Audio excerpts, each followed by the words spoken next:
Një ngjarje e rëndë ka trondittur mbrëmjen e së mërkurës Tetovën, ku është gjetur pa shenja jete trupi një 25 vjeçare me inicialet SD, e cila ishte studente e nivelit master me origjinë nga Kosova, konkretisht nga Gjakova, në parkingun e një banese afër tregut të Gjelbër në Tetov. E reja ishte studente dhe jetonte me qira në Tetov. Të dhënat e para nuk japin indikacione për ndonjë vepër penale. Një prokuror publik nga prokuroria e Tetovës ka inspektuar vendin ku është gjetur trupi i pajet i 25 vjeçares, si dhe apartamentin me qira në të cilin ajo po qëndronte.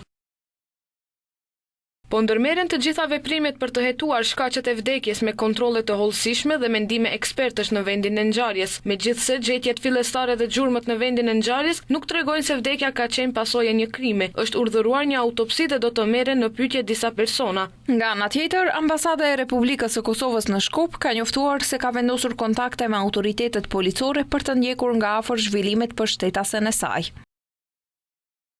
Ambasada e Republikës së Kosovës në Shkup është njoftuar para pak orësh nga Policia Rajonale e Tetovës se në lagje të këtij qyteti është gjetur pa shenja jete një shtetëse e Republikës së Kosovës. Ambasada ka vendosur menjëherë kontakt me autoritetet relevante policore dhe po e ndjek nga afër zhvillimin e rastit. Në vijim pritet të merren në pyetje disa persona që mund të ndihmojnë në sqarimin e rrethanave të rastit. Hetimet po zhvillohen në bashkëpunim të ngushtë mes institucioneve hetimore të Maqedonisë së Veriut dhe po punojnë intensivisht për zbardhjen e rastit. Universiteti i Tetovës ka shprehur ngushëllime për vdekjen tragjike të 25 vjeçares.